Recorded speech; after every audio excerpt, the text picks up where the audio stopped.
alongside Chad Silber and Mark Coleman. Thanks for watching us on WFNY News 2, Fire Stick, Roku, and we're also on the WFNY News 2 app, streaming on Facebook right now. Right now, we are on top of 3 developing stories. The latest on a double murder in Orange County, a woman found dead in Kernersville, and a triad inmate on the run after escaping prison. Let's start in Orange County, where the district attorney's office identified the 17-year-old suspect accused of killing Devin Clark in Lyric Woods in September. WFNY News 2's Amber Lake joins us live there now. Amber, what all do we know about the suspect? What we know is that the Orange County District Attorney's Office identified the suspect as 17-year-old Issiah Ross. Investigators said that he fled up to Delaware after the murders happened. Now, Ross was a student at Eastern Alamance High School, which is the same school as one of the victims, 18-year-old Devin Clark. Today, the Orange County District Attorney's Office, as well as the Sheriff's Office, held a press conference to walk through the timeline of what happened. Issiah Ross is accused of killing Devin Clark in Lyric Woods in September and will be tried as an adult. That transfer happened this morning. Now remember, ATV riders found the bodies of Lyric Woods and Devin Clark in the woods in western Orange County back in September. Orange County Sheriff Charles Blackwood said several neighbors heard gunfire the night of September 16th. Investigators with my office developed Mr. Ross as a suspect by processing the crime scene and surrounding area to collect and analyze evidence, including forensic evidence. These efforts led to our belief that Mr. Ross is the person responsible for the death of Devin and Lyric. Authorities say that the 17-year-old suspect ran away to Delaware after the murders and was eventually arrested on October 5th. Today, the grand jury determined that there was probable cause to believe that the 17-year-old has committed the crime, and this case is being sent to adult court. Now, Ross is being held without bond. We reached out to his attorney today, who said he doesn't want to make a statement just yet. Now, the next court date for that 17-year-old is sometime next week right here in Orange County. Amber, thank you. To view the full news conference with the latest on the Orange County double homicide, look for this story on our website, WFNYnews2.com. We'll also have comprehensive coverage on the investigation throughout the evening. Now to Forsyth County, where investigators are searching for a murder suspect. Early this morning, deputies responded to a Kernersville home where they found a 53-year-old woman dead and a man who'd been shot. A neighbor told us she woke up to lots of flashing lights. But I did not get up until 5:39 when I looked at the clock, and I saw the flashing lights on the wall, and I jumped up and looked out, and there's flashing lights everywhere, and I thought, oh no, my little neighbor, because we're real close to the couple that live across the street, and I thought something has happened over there and they're not well. A neighbor shot this video after police showed up. You can see bullet holes in the back side of a house. Neighbors told us the woman who died was very quiet and did not interact with them often. Meantime, the man who was shot is recovering in a hospital. Investigators say they are trying to find a suspect. County deputies are on high alert after an inmate escaped from prison today. Investigators say 46-year-old Johnny Porch broke out of the Davidson Correctional Center. This happened at 1:15 in the morning. He got away by scaling the fence and running off on foot. At last check, he was wearing white pants, a green jacket, and one white high-top New Balance shoe. Porch was serving a 41-month sentence for felony breaking and entering and violating probation, and would have been a free man in February of next year. His initial release isn't too far out. We did some digging and found out that Porch is not new to the prison system. Records show he spent time in and out of jail since the 1990s. Some of the offenses include involuntary manslaughter, eluding arrest, and safe cracking. Right now, investigators are preparing an escape warrant, and if you see Porch, you're asked to call 911. Let's get to your 4 to 5 roundup. Greensboro police identified a woman hit and killed by Sunday by an Amtrak train. Officers say 63-year-old Gloria Gilmore was walking on the tracks near Market Street and Franklin Boulevard. They say Gilmore was hit from behind. Police ruled the collision as an accident and are working to find out why she was on the tracks. We're also learning more about an 18-year-old accused of pulling a gun on a Greensboro police officer. Officers say they responded to a suspicious car Friday night on Market Street when John Maine Rogers refused to get out of the car. Police say he pulled out a gun, so an officer shot him. Rogers is in the hospital for non-life-threatening injuries. Right now, he's charged with aggravated assault on an officer with a firearm, resisting arrest, open container, and carrying a concealed weapon. The officer is on administrative duties, which is standard. By this time tomorrow, voting will be in full swing. Polls are open from 6:30 a.m. to 7:30 p.m. and you can only vote at your assigned precinct. We will have full coverage of local results throughout the evening. Lots of people chose to vote early this time around. In Guilford County, more than 101,000 people cast ballots during early voting. The busiest days were Friday and Saturday, the last 2 days. The 74,000 Forsyth voters went to vote early, more than 32,000 in Alamance. On your midterm election ballot is the U.S. Senate race. Congressman Ted Budd and former North Carolina Chief Justice Sherry Beasley are running to replace Senator Richard Burr's position. Both candidates recently sat down with our Charlotte sister station. Here's where both of them stand on the topic of abortion. Budd versus Beasley. A lot on the line, but few issues more polarizing than abortion rights. After the repeal of Roe v. Wade, which guaranteed the right to an abortion, the two candidates on opposing sides of the issue. Ted Budd co-sponsored a bill that would ban abortions nationwide after 15 weeks. But he told me he'd prefer the issue get decided at the state level. I'm pro-life, and I have been long before politics, and I've always been about supporting life, including the life of the mother. Exception for rape? About the life of the mother. But that stance puts Budd to the far right of the issue. A new poll shows 86% of Americans think a pregnant woman should be able to legally have an abortion if she becomes pregnant because of rape or incest. Even among Republicans, 76% supported exception for rape. Beasley, on the other hand, wants Roe v. Wade put into law. That would guarantee a federal right to an abortion, with some restrictions put in place for late-term pregnancies. The reality is, the question is who makes the decision. Is it a woman and her physician, or is it politicians up in Washington? And Congressman Budd has to understand that in an exam room with a woman and her doctor, there is no place for him for that decision to be made. Voters will decide November 8th. So new data from Emerson College and The Hill shows half of North Carolina voters support Republican Ted Budd, 45% support Democrat Sherry Beasley. Now, Democrats have held both chambers of Congress and the presidency for 2 years. Our state is key in determining what party takes control in the future. And if you have midterm questions, we have you covered here. You just text the word VOTE to this number you see on the screen there, 336-379-5775. We will send you a link to our WFMY News 2 voter guide. Can you believe it's November? I know it's so hard to do so when you walk outside and temperatures are screaming summertime, and the humidity also agreeing with that feel. The current temperature is still in the 80s all across the Triad. That high temperature for today in Greensboro is 81. Now, this box most times you more than likely ignore, but today you can't. That record that was set back in 1938. We shattered it. We were so warm we broke the record with the high temperature of 81 in Greensboro. Burlington, you're baking at an 84, and Danville as well at 82. Now, as we go over the next several hours, the temperatures fall. They generally do that overnight, but they're going to stay pretty warm. And then after tomorrow, weather conditions will improve and your skies will start to clear. So giving way for a beautiful lunar eclipse tonight. So if you're a late night owl, you'll be able to stay up and watch that lunar eclipse in full. So here's some of the timeline breakdowns for you. 4:09 a.m. is when that partial eclipse begins. And then by 6:41, it's all over. So between 4:44 and 5:16, that's when we go from partial eclipse to total eclipse being underway, and it will have some red hues with it. So between 5:16 and 6:41, that is the optimal time. So again, early riser or late night owl, whichever one you want to compare, that is the best timing to get to see that lunar eclipse. We have the election eclipse, and this is the last time we'll really have one of these for the next 3 years. So definitely a good time to get outside and get to view it. But after that, weather conditions are back to feeling like fall for your afternoon on Tuesday. Wednesday, just about the same. Now, as we move through the next several days, well, there's some rain in the forecast. We haven't seen it since the weekend, but it's a real rain event, a big rain coming up this week. I'll be talking more about it, and it's related to the tropics coming up.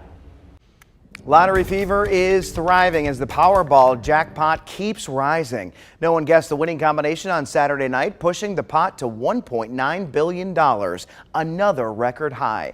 The next drawing is tonight at 11 p.m. You've got to buy your tickets by 10 p.m. We will share the winning numbers tonight at 11. Boy, when I got that alert on my phone on I think it was probably yesterday morning, that no one had won, I was thinking, geez, we're pushing $2 billion here. I mean, a few minutes ago, we always joke with Chad because he goes, I'm not playing. And he said, I'll play when it gets to $4 billion. When it gets to $4 billion, I will be out there buying a ticket. I might be out there with $100 bills Right. at that point.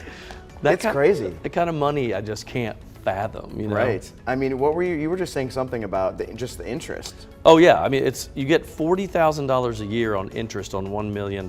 So so let's just say, I'm going to make up, say you have $4 million. That's $160,000 in interest only a year, never touching the $4 million. Forget, what is it, $700 million? Sure, right, yeah. I mean, we're approaching $1 billion now in the lump sum. Oh my gosh. It's like $900-some million, and that's in the lump sum. All right, I'll get my calculator. We'll see what the interest on that is. Jeez, but for the record, you said that you would give everybody in the station how much? Well, if I won like $700 million, I'd give everybody here at least 3 or 4 they could live off the rest of their lives. Love that. All right. But then there'd be no one to tell you the news. That's true. We'll find back. somebody. Yes.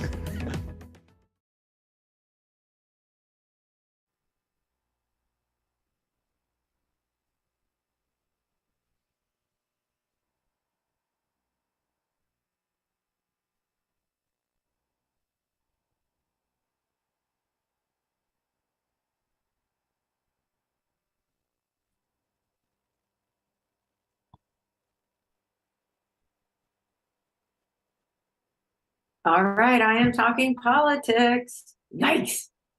Ugh.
Election day is tomorrow, and research from the American Psychological Association shows 66% of Americans are already stressed out. Right now, there's a lot of issues on the ballot, so it's natural to be concerned about those races. Yeah, makes sense. So how do you handle the stress? Psychology expert Blanca Cobb here to help us kind of navigate these feelings. Blanca, let's start with this.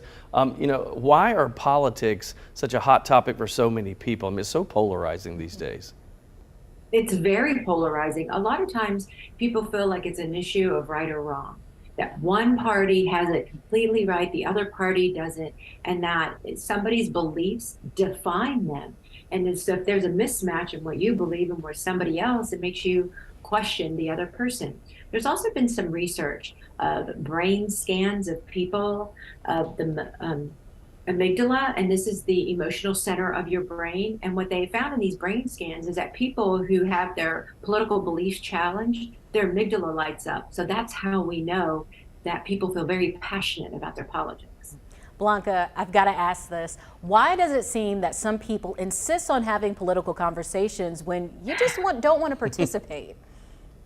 I know, right? It can be a head scratcher for all of us, but a lot of times people want to be heard. They want to be validated. They feel like they have a good idea. And if they can just help spread this good idea, then people are just going to see the right in their ways or in their political party's side. And again, they get very passionate. And in these types of situations, there's really not a point to refute them unless you want to possibly get into a disagreement or an argument. It's really just listening and validating the emotions that you hear them talk about. So let's talk about avoiding those conversations altogether and then kind of keeping confrontations down at the same time. That's pretty difficult. How can we handle that? That is a big juggling act. You're right about that. You know, you can tell your friends or your family, hey, look, I just don't want to talk about politics. It might start in a good place, but it doesn't end there. And then you can say, I like you, I want what's best for everybody. Maybe it's more constructive if we talk about what the issues are and maybe different ways of how they can be solved, because that way you're focusing on the problems and you're not bringing in political parties into the situation. The less you talk about political parties and just focus on the issues, the better people seem to handle that type of conversation. I can agree with that. I think the biggest thing is just having an open mind and respect for other people's feelings and just agreeing, you know, I might not agree with your decisions or maybe, you know, what you believe in, but just respecting the fact that we just have to agree to disagree. Yeah, and being able just to say, we all have the choice to vote this way or that way, and that's really all we can do. That's our power, you know. Just make sure you get out and vote, because there's a lot of people who don't even do that. Exactly right. That is not what you should do. Thank you, Blanca. We can continue that conversation with Blanca. It's on her Facebook page if you'd like to. Blanca Cobb, body language expert. Easy as that. We'll be right back.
So if you were tuned in yesterday, I was saying we could see the next tropical storm, and then today we did. Nicole has formed out in the tropics. We now have subtropical storm Nicole maintaining itself as that subtropical storm out in the Atlantic. Now the track of Nicole shows it bringing some rainfall as well as wind all across the south and east. This is the latest track of Nicole as of the 4 p.m. advisory, and it actually brings Nicole in as a hurricane right around the Miami area on Thursday. Now the timing of things have shifted, and as we continue to watch these advisories, we'll see how things change and evolve, but it looks as though the main event for the Carolinas is towards the end of the week. As you see, the center is by Friday in southern Georgia, and then the remnants of Nicole is extended off of the Delaware, Maryland, Virginia area by Saturday. So let's take a look and see when the impacts are expected to arrive in the triad. This is looking at Thursday, looking at one particular case scenario. So you see the rain moves in late day Thursday, widespread across the entire state on Friday, continuing throughout the day on Friday, and then quickly clearing out Saturday. So the main event is concentrated towards Friday, and I've been consistently seeing that over the last couple of days, that Friday seems to be the main event. Now there could be some minor tweaks. We could see it moving a little bit earlier on Thursday or later on Saturday, but as always, keeping an eye to the tropics and the overall forecast so you can be weather aware always.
All right, parents, you know how difficult having little ones can be, and quite honestly, sometimes it can be dangerous as well. You have to keep a constant eye on them. We're talking about those, 6-month-old to 2 or 3 year olds, toddler age, and well, we have some life hacks for you. It might help a little bit. Take a look.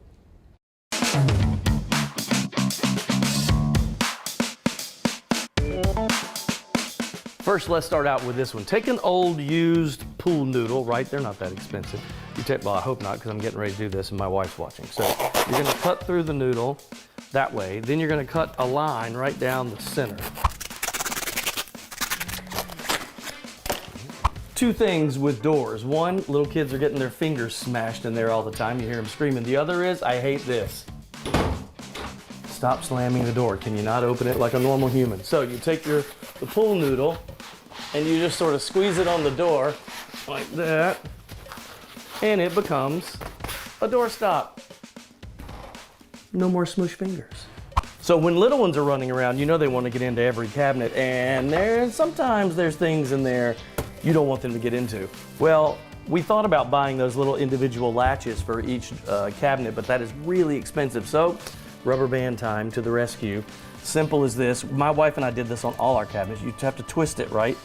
And then do it. If you have to do it a third time, that's fine too. Just make it really tight. And then those little fingers cannot get in those cabinets. More fun with rubber bands. This time, we're talking about not getting locked out. You know, sometimes the little ones go in there, they'll inadvertently hit the lock and then they shut the door and they can't get out. They don't know how to get out, and you're locked out also. Or maybe they lock you out of a room. Take the rubber bands. We're going to go around each door handle, but you want to twist it so that it covers the little door latch. Let me push the door latch in first. So kind of an X crisscross across that. Now be careful, because that rubber band can break, because it did on me when I was trying this before. Right there it goes. Now it holds that so that the door will not latch and no one gets locked in or out. And finally, if you have little ones, you have to have this in your house, right? Cheerios, yes, that's a big deal. But it also helps with potty training. Specifically, we're talking little boys here. Take a look. As you all know, little boys don't have great aim when it comes to potty training, but drop a few Cheerios in there and it's target practice. There will be no demonstration of this. Oh, so cool. That's great. It's like target practice. It's what my brother used to call it with his kids. All right, so this is one for little kids too, but I mean, I guess for adults. So I brought popsicles for us today. So Thank you. They have jokes on them. extra, I know, right? All right, so you could take this, I'll just hold it up here so we can see. I made a little perforation in it. I'm sorry, yeah, I am doing this the right way. You want to put it in upside down like that, and it just protects the hands from getting so sticky. Oh, Nobody this likes could a help sticky adults hand. too. So these are, what do they call, cupcake liners, I guess is what they are. And you just do this for the little kids. Yeah, it could help adults. Now, I thought at first they wanted us to do it the other way, like this, to catch the drippings, but the cupcake things are made out of like paper. Yeah. So that wouldn't work. But any reason to have a popsicle. You know, 80-degree day in November. Right. It's Can't perfect beat this. popsicle day. This was, I don't know, I can't remember if you were even working here at this point. There was a 11 o'clock producer that used to buy popsicles for us almost every week. And when we did the 11 o'clock show, we would eat popsicles. Really? Right Maybe before the 11. You can start the tradition for the post 4 to 5. I agree. I agree. All right, we'll take a break. We'll be back.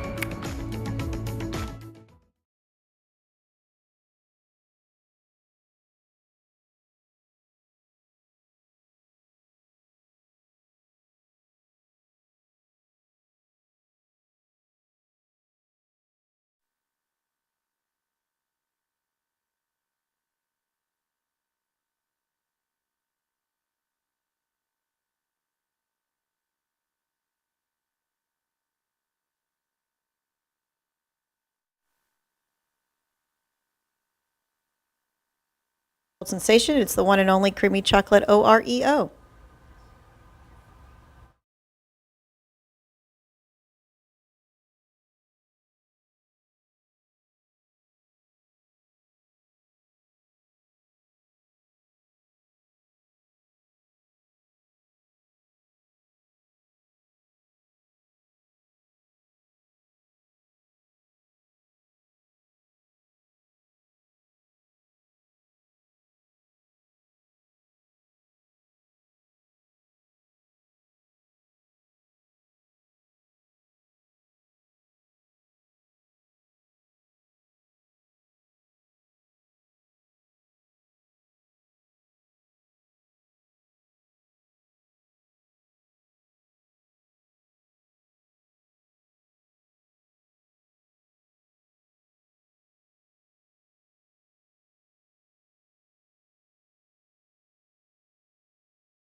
Welcome back to the 4 to 5. Eric Chilton here with Chad Silver, Lauren Coleman, and Monica Robinson. Thanks for watching us on News 2. We're also on Fire Stick, and we're also on the News 2 We're app. everywhere. We're all over the place. Coming up this half hour, we're going to be talking about college basketball is returning. Who's excited? I know Tonight. Carolina fan is excited about that. Duke's playing tonight, too. It's a big day. Yep, absolutely. So we're going to bring Amanda in and to kind of give you a preview of what's to come. But first, let's get to your 4 to 5 roundup now. First up today, the big story we are following. We start in Orange County, where the district attorney's office identified the 17-year-old suspect accused of killing Devin, Clark, and Lyric Woods in September. You'll remember this story really took off. The sheriff says Issiah Ross left the state after the shooting.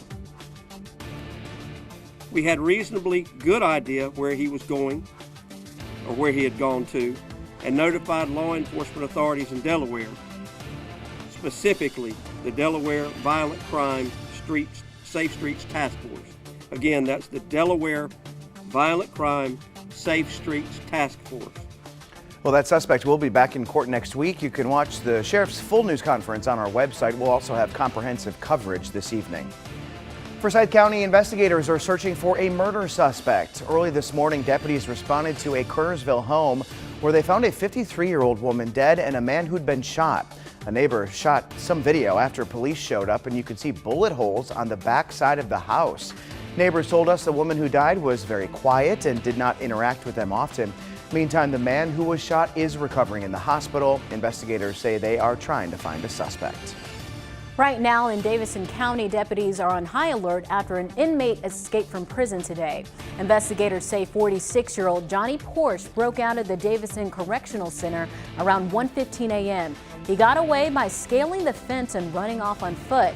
At last check, he was wearing white pants, a green jacket, and one white high-top New Balance shoe.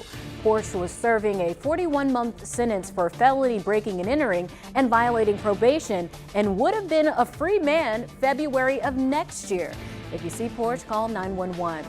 Right now, we are learning more about an 18-year-old accused of pulling a gun on a Greensboro police officer. Officers say they responded to a suspicious car Friday night on Market Street. John Maine Rogers refused to get out of the car. Police say he pulled out a gun, so an officer shot him.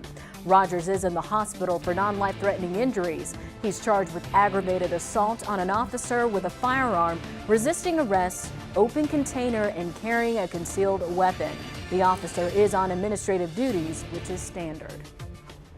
It's warm and humid all across the southeast. Now, elsewhere, things are much different. Look at Minneapolis, sitting at a temperature of 35. I'm glad I'm not there. But the bad news is, by the end of the 7-day, we're going to see temperatures like that right here in the Triad. 80, the current temperature in our area, 82 down in Atlanta. All that juicy air is staying down to the south. That dry air extending well back to the north and west. That is the air that's going to be rushing in for your day tomorrow and Wednesday, all behind this very slow moving cold front.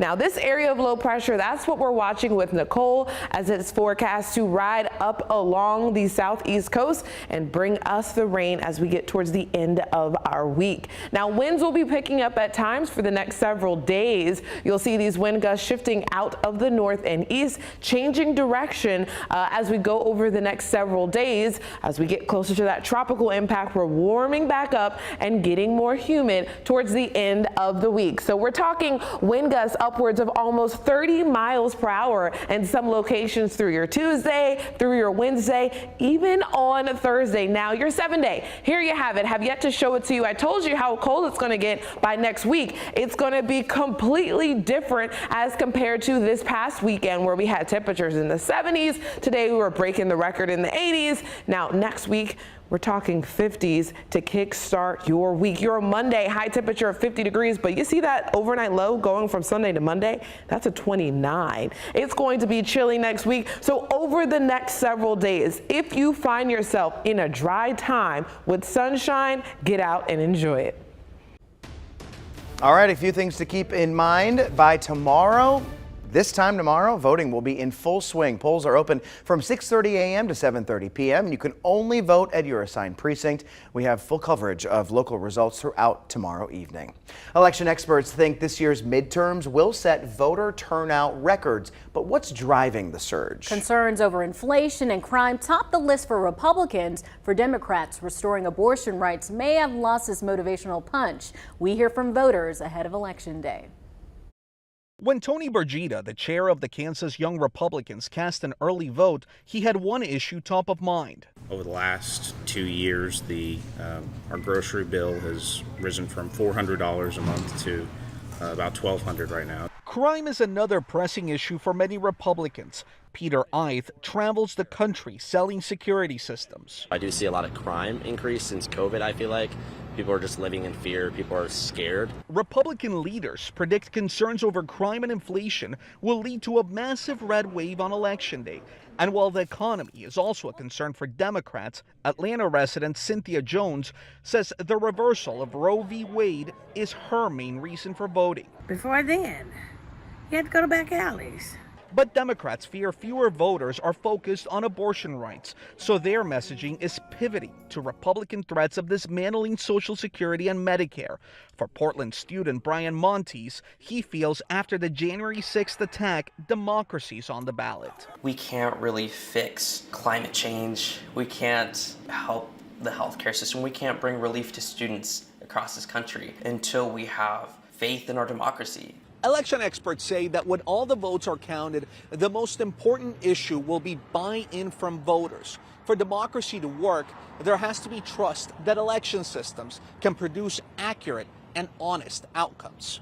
CBS News Elections and Surveys Director Anthony Salvanto says voters should expect election certification delays because vote counting takes time. Going slow doesn't mean it's wrong or doesn't mean there's any problems. It's just patience. There could be many races that could take days to finalize.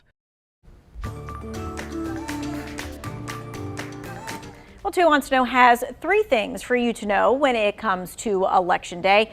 First and foremost, where to look to confirm that your ballot was accepted. You know, everyone has to go to the same place, and that's the North Carolina State Board of Elections website. You're looking for the voter search tab, and when you click on it, it's going to take you to your info page, as in you put your info in, basically your name, your birth year, and the county that you live in. The search brings you to a page where you scroll down to see this, either your absentee ballot history or the full voter history that you have. Which brings me to number 2 of the 3 things that you need to know. We have the answer as to why does your early voting ballot considered an absentee ballot? According to state law, in-person early voting is considered absentee voting because you are voting absent from your polling place on Election Day. And so one-stop early voting is a form of absentee voting. And number 3 on the things that you need to know, the one place you can turn in your absentee ballot by hand. All right, so if you want to hand deliver your absentee ballot, the only place you can do it is the County Board of Elections office. You cannot take it to the polling sites. Your other choice, of course, is to mail it. The postmark must be on or before November 8th, which of course is Election Day. Now, Chad, I know you like to vote on Election Day. Absolutely. It's like a holiday for him, all right? It's just, there's just something magical I like about it too. Okay, so you won't be able to check if your ballot was accepted on Election Day. So it's going to take like 24 hours or so before it shows up in that system. Got it. But okay. But it will. Great. Right. Well, I think a lot of people said, well, I voted. Well, I vote on like Election Day, right? And then you're like that night, you want to see if your vote counted. Okay. Well, you're not going to be able to do that. You're going to have to wait. I have never looked to see my vote counted. Really? I have never looked either. I haven't either. Have you ever looked at your voting history? Yes. I have. I have done that. Well, I mean, that's kind of the same thing, just to make sure that, like, you know, it actually took it. Well, I'm like Chad, though. I think it's like electric. You know, you go in there and you're like with everybody voting. I just kind of like I got my your red, white, and blue sticker. tie on. Take your selfie and post, I voted today. Right. Just make sure you're not like doing that in the actual booth, right? You're not allowed to do that. Yeah, they'll take care of you real quick if you try to get that done. hustle along there. Yeah, you don't want to do that with everybody That's watching. right. No. All right, so we have you covered on all things 2022 midterm elections. All you have to do is text the word vote to that number on the screen, 336-379-5775, and then we'll send you a link that takes you to our WFMY News 2 voter guide. We'll be back.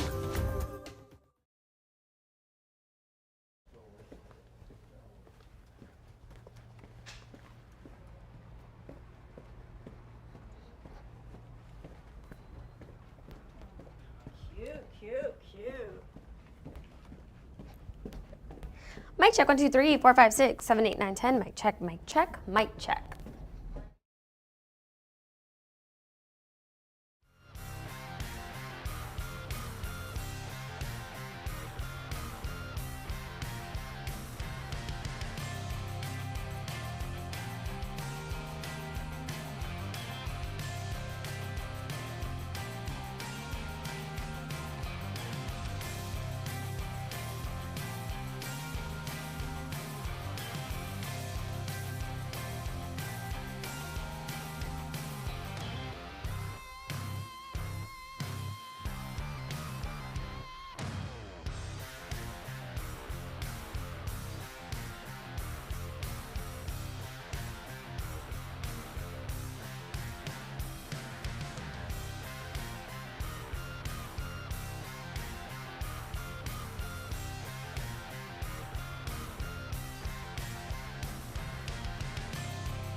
The 4 words I love to hear: college basketball is back. Games around the nation kick off tonight.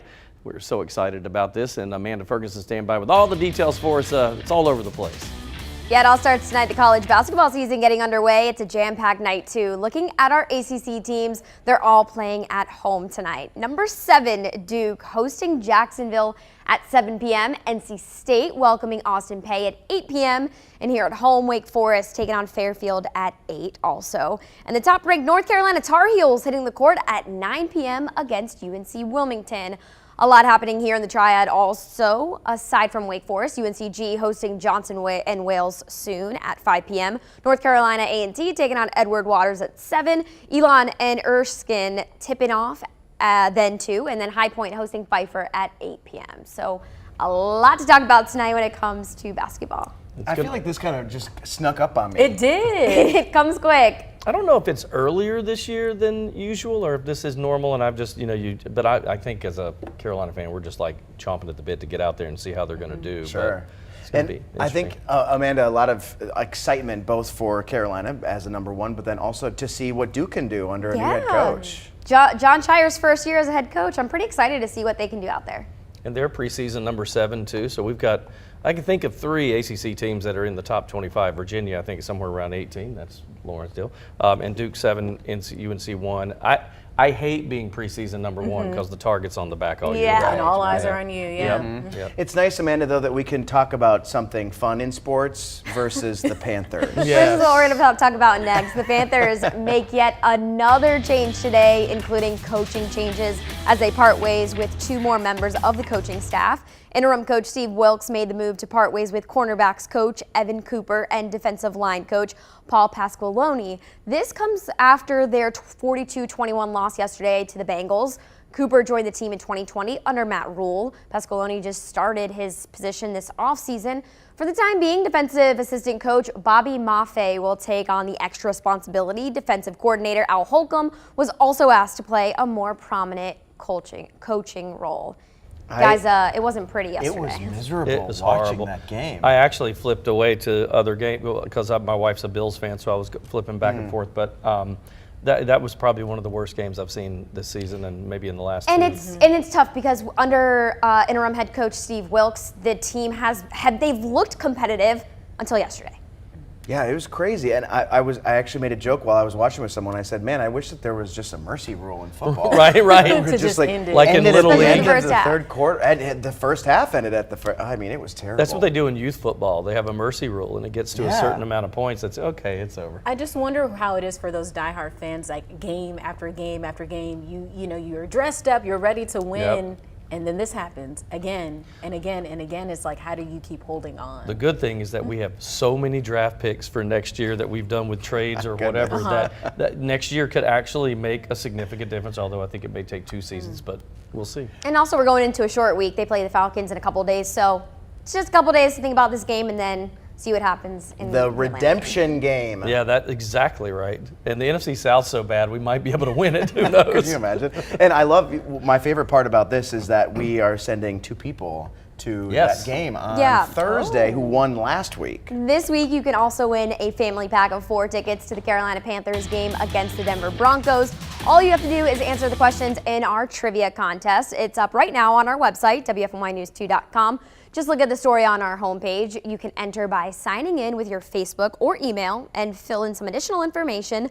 A winner will randomly be selected and the tickets will be sent your way digitally. The trivia contest closes Friday at 6 p.m. and we'll announce the winner that night on WFNY News 2 at 11. Again, this is for 4 tickets to the Broncos versus Panthers game on November 27th. We'll be right back.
I still can't get over how warm we've been today. I mean, 81 on November, what's today, 7th? I mean, it's been so warm all weekend long. That warm streak comes to an end today. It's getting cooler here on out, but before we talk about how cold it's going to get, I want to give you another invitation to make sure you head out early tomorrow morning to check that lunar eclipse, that total eclipse beginning at 5:16 and ending at 6:41. Won't see one of these for another 3 years, and on election day, well, the number grows. So make sure to get out and get a few snapshots and send that into our weather team. Here's some details of what you need to know over the next few days. So clear skies for that election eclipse, dry, sunny, and windy for your Tuesday and Wednesday. And then tropical rain event related to Nicole arrives Friday and then exits Saturday. So the temperature trend, I talked about how it's going to be changing. So take notice. Monday today, we're in the upper 70s and 80s. Then as we get by Thursday, as warm as we get is the upper 60s. So we're talking roughly 10, maybe even 15 degrees cooler for your high temperature by the end of the week. Now the humidity does build back with that tropical system moving in, but next weekend you see these 30s. Monday morning, a chilly start to the week, a completely 180. We went from summer to winter all in 1 week. I know Carolina loves to do that to us, but we're all going to be talking about it as we go throughout the course of this week as weather is going to be changing. We're seeing the temperatures staying in the 60s and overnight lows in the 50s and 40s for most of this week. That main rain event being on Thursday, going into Friday, and then Saturday. And then you see for the weekend, it's much chillier and drier. So you see Sunday and Monday, those are the cold days. I'm not ready for winter yet, but it seems as though it's making its way back into the forecast. Monique, don't walk away just yet. We've got to brag on you a bit. So you may remember us telling you about a big moment involving our very own meteorologist, Monique Robinson. Last week, she participated in TED Talk Greensboro. The event consisted of several speakers from across our area giving talks on the theme of what if. Monique shared how she explores that question with innovation in science. She talked about how our behaviors before, during, and after storms can teach us how to respond before, during, and after life storms. So Monique, we're so proud of you, and I have to say, you looked beautiful. Thank you looked you. amazing. I love the pink suit. We were just so happy to see the photos. So how are you feeling? Because a TED Talk is a big deal. It is a big deal. Yeah, I didn't even really get time yet to think about it. You know, I'm still soaking it all in. I'm super duper excited. All my family came into town, and I just been still like smiling from ear to ear. I'm just excited to do something else.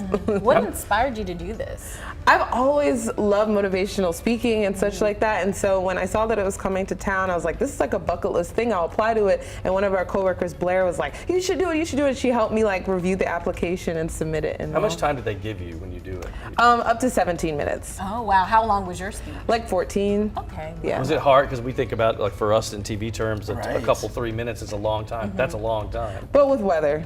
That's Well, y'all talk for an hour at a time. Lauren and I could not extend that amount of time, right? Like, you got to be a meteorologist. Oh, to be that able to picture do that just went through too, that was one where you can see me when I was in college. I started like the broadcast meteorology program at Maryland. So I was showing them what storms of life that I had to deal with in getting thrown things my way and then trying to navigate them and teaching people how to navigate things when life storms come at you, because we can't predict where a storm will pop up or when it will arrive in your life, but you can work on how you respond to them when they do pop up in your life. And my father would always say, everybody faces adversity, but it's what you do with it that determines who you are. Right. Yeah, so true. What kind of emotions were you feeling both before and then after? So my nervous response is bubble guts. So that's what I was feeling before. And then afterwards, when my dad was smiling there, and my fiance was there, and my sister, I was just so like, I did it, you know? That's like you get all awesome. this like beforehand and afterwards, just like, Was it emotional when you were on stage? Because I saw a lot of personal stuff. Yeah, I was sharing about like my journey in trying to find who I wanted to be in this world, and I kind of did start to like tear up a little bit, but because I had to keep going with the speech, I had to like regroup and then keep talking. Well, we're excited to see what you do next with So this. proud of you. The sky's the limit, but we are Thank just you. so happy for you. Thank you. Yeah, that's great. Very good. All right, let's take a break and we'll be back in just a minute.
Oh, really?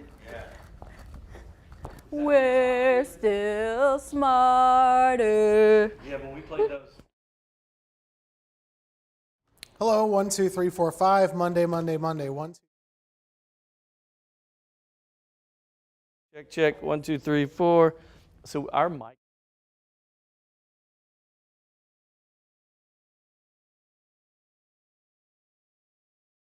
And an Oreo cookie, they forever go together like a classic combination.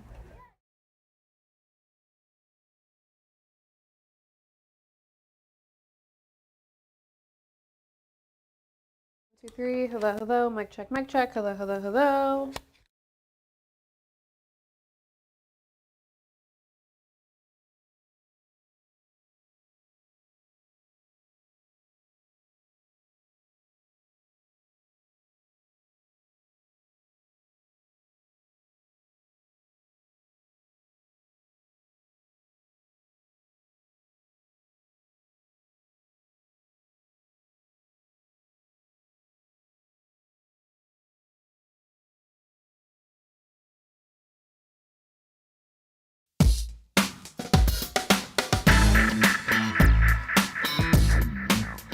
Right now, I'm a ball of nerves. My stomach is in knots, I'm having a hard time sleeping, and I just feel like my head is spinning.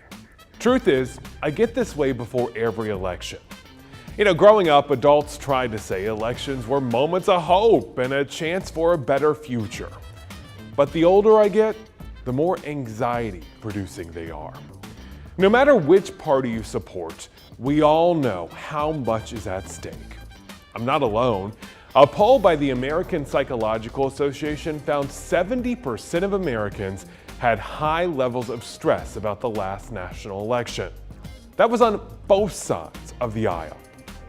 I wish I had the answers on how to fight the stress, but I don't. So I went to the experts. They say, vote, do your part, encourage your friends to vote, then unplug. So for the next 15 seconds, enjoy some nice pictures of puppies.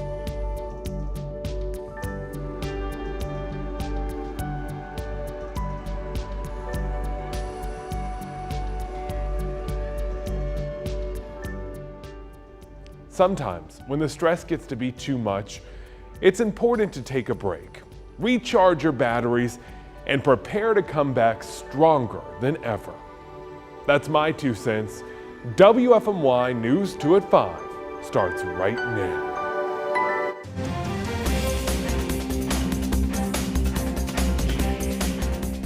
Case closed. Officials in Orange County have identified the juvenile suspected of murdering 18-year-old Devin Clark and 14-year-old